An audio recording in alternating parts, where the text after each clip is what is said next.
और पुण्यात्माओं आपके ऊपर रहम किया उस दीनदयाल ने, आपको ये तत्व ज्ञान समझाया, आप तक पहुंचाया। आप तक ये तत्व ज्ञान पहुंचाने के लिए उस परमेश्वर ने कितने कितने कष्ट उठाए। आप तक पहुंचने के लिए उस परमात्मा ने भिन्न भिन्न भेष बनाए, और आप जी ने इस काल की भांग को इतना पी लिया कि इस काल के इस नकली सुख, इस झूठे सुख के नशे में आप भगवान को पहचानना भूल गए। परमेश्वर कहते हैं, मैं रोवत हूं सृष्टि को, सृष्टि रोवे मोहे, गरीबदास इस वियोग को समझ न सकता कोई। हमारे पिता कहते हैं, हमारे भगवान कहते हैं कि मैं तुम्हें रो रहा हूं, तुम्हारे लिए भटक रहा हूं कि तुम गलत स्थान पर रह रहे हो। या कोई जीव सुखी नहीं, या सुख नाम की वस्तु नहीं, और आप यहां सुख खोज रहे हो और सुख देने वाले उस भगवान की खोज कर रहे हो, उसके लिए रो रहे हो, तड़फ रहे हो। मैं तुम्हारे लिए रो रहा हूं कि मैं हूं वो परमात्मा, मैं तुम्हारा जनक हूं, मैं तुम्हारा पिता हूं। आप जी ने ये गलती की जिस कारण से आप इस काल कसाई के यहाँ फंस गए हो। किसी का बेटा मार रहा है, किसी की बेटी मार दी, कोई किसी का जमाई मर गया, किसी के कैंसर होगी, किसी की टांग कट गई, किसी को कैंसर है, कोई कोड से भुगत रहा है, और शेष बचे हुए ये सोचते हैं कि हम ठीक हैं। यदि आप रोग रहित हैं, कल मृत्यु होगी, फिर गधे बन जाओगे, तो क्या खाक ठीक हो आप? इसलिए परमात्मा याद दिलाते हैं, कबीर ये माया अटपटी, सब गट आन अड़ी, किस किस को समझाऊं, या कुएं भांग पड़ी।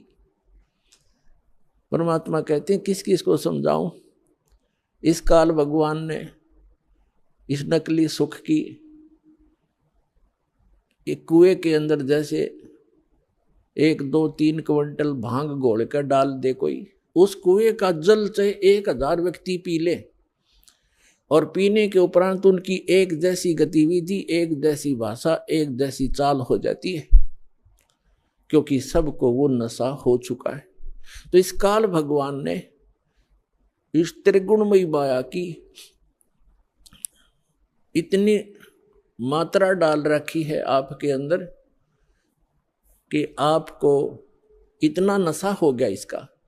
जैसे किसी के पास बढ़िया मकान, कोठी हो जाती है, कार हो जाती है, उसको नशा है वो, और वो फूला नहीं समाता, और वो भूल जाता है बालक कल मृत्यु हो जाएगी, ये कार कोठी तेरे साथ नहीं जाएंगी, यहां बुद्धि क्यों नहीं आती आपकी। परमात्मा हमें याद दिलाना चाहते हैं कि इन सुखों को जहां आप यहां खोज रहे हो, आपको सतलोक में मिलेंगे। यहां तो आपने जो कार भी व्यवस्था कर ली, 36 पंगे पाक है, फिर उसमें कोई इंजन में गड़बड़ है, कोई पेट्रोल डलवाना, जेब देखनी पड़े। सतलोक में चलो, आपको विमान मिलेंगे, विमान मिलेंगे, और आपकी मन से जहां चाहोगे 1 सेकंड में उड़कर आप पूरा परिवार बैठकर कहीं घूम सकते हो। कोई पैसा नहीं लगेगा, आपको सब वस्तु मुफ्त मिलेंगी, सब सुख होगा, आपकी कभी मृत्यु नहीं होगी। आपका ऐसा ही परिवार वहां सतलोक के अंदर होगा। अभी तक ये मूर्ख बनाया करते थे नकली संत कि वहां प्रकाश ही प्रकाश है, चेतन ही चेतन है, आत्मा उसमें जाकर ऐसे मिल जाती है जैसे बूंद समंदर में। फिर खा क्या करेंगे वहां जाकर के, इससे यही दुख सुख यही ठीक है। तो उनको अकल थी नहीं, ज्ञान था नहीं, उनका सवनुभाव नहीं था, क्योंकि उनकी साधना गलत थी, उनका ज्ञान गलत था। वो काल प्रेरित थे, काल के भेजे आए हुए हैं। तो परमात्मा हमें याद दिलाते हैं कि इस झूठे सुख को सुख कहे ये मान रहा मनमोद, ये सकल चबीना काल का, कुछ मुख में कुछ गोद। अपना आत्मा आप देख रहे हो, कहीं पर भूकंप आ जाता है, हजारों लाखों की संख्या में मानव मर जाते हैं, अन्य प्राणियों की तो गिनती ही नहीं। कहीं पर फ्लड आ जाती है, गांव के गांव बह जाते हैं, हजारों की संख्या में व्यक्ति मारे जाते हैं, और वो उन मकानों को, उन वहां के सांसारिक सुखों को जोड़ने में सारा जीवन लगाते हैं। उनका दृष्टिकोण सिर्फ उन्हीं पर केंद्रित रहता है कि कोठी बना लूं, कार बना लूं, एक प्लाट और ले लूं, 2 कोठी और बना दूं, एक बैंक बैलेंस बना दूं, एक फैक्ट्री लगा लूं। उद्देश्य मनी मेक ही रहता है। परमात्मा कहते हैं तो बच्चों वाले खेल खेल रहे तुम, आप जी को ज्ञान नहीं है इसलिए यहां डले ढोरे हो। 1 सेकंड का पता नहीं क्या बिजली गिर जा और फिर आप यहीं स्थिर होना चाहते हो ऐसे गंदे लोक में। तो तत्व ज्ञान का अभाव है। जब आपको तत्व ज्ञान होगा, आपके मन की व्यवस्था ही अलग हो जाएगी। जब आपको तत्व ज्ञान होगा, आपके मन की स्थिति बदल जाएगी, आपका उद्देश्य बदल जाएगा। परमात्मा हमें आखिरी याद दिलाते हैं, आप जी विचार कीजिए कि आपकी मृत्यु तो होगी होगी, चाहे यहाँ कोई पूरी पृथ्वी का राजा है और चाहे अमीर या गरीब है, कोई भी व्यक्ति है, आपकी मृत्यु होगी। और आपने जो कुछ भी सारे जीवन में संग्रह किया है वो आपके साथ नहीं जाएगा। ये तो यूनिवर्सल ट्रूथ है, आपको सबको मालूम है। और पुण्यात्माओं, ठीक है, आपके पूर्वजन्म के पुण्य हैं, आपको जो भी वस्तु उपलब्ध है इसको ये समझ लो कि आपकी नहीं है। आप एक रेस्टोरेंट में रह रहे हो।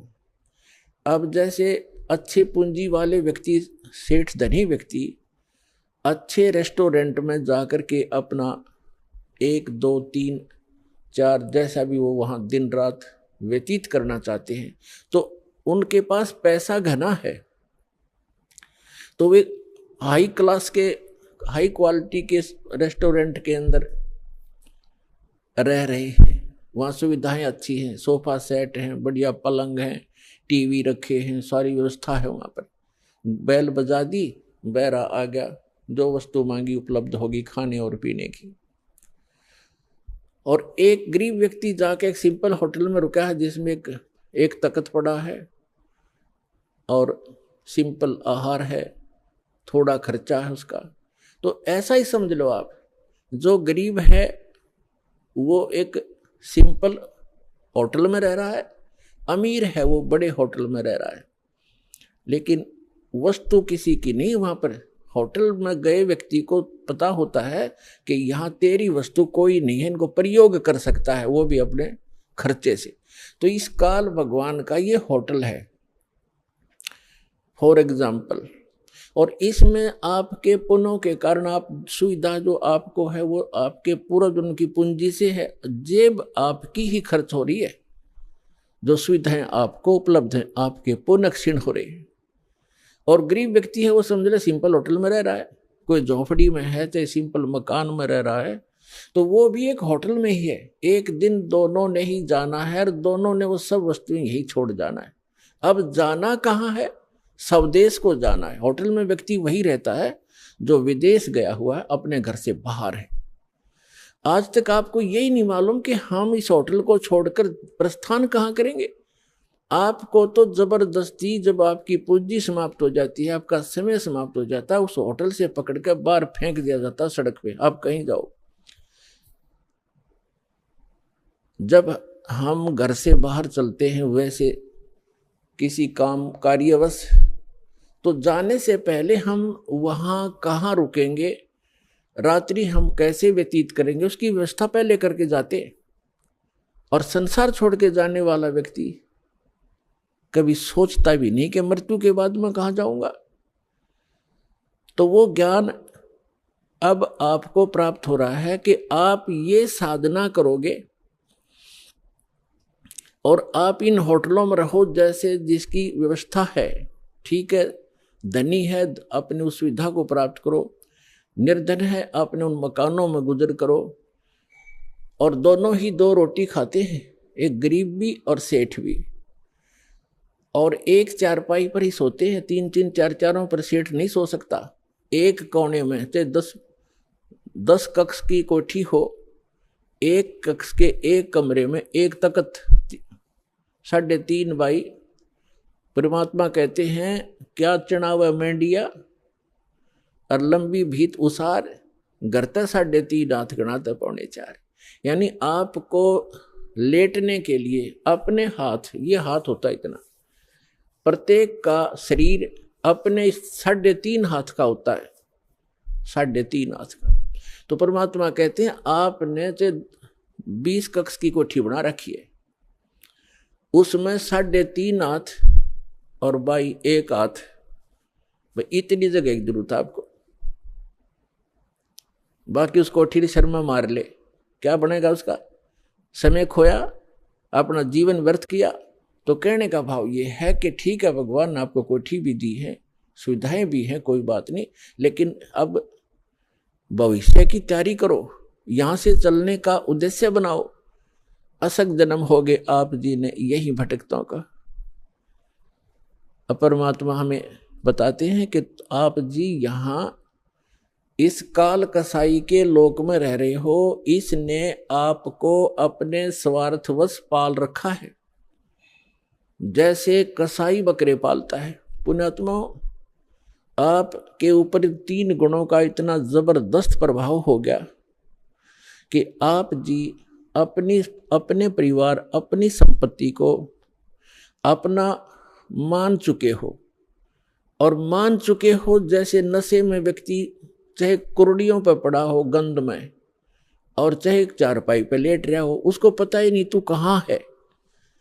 तो आज हम सभी की ये स्थिति है कि हम इस सब कुछ को अपना मान चुके, और इसको ये कहा जाता है कि आप कसाई के लोक में रह रहे हो और ये आपको सबको खाएगा बारी बारी, ये नहीं बख्शेगा किसी को भी।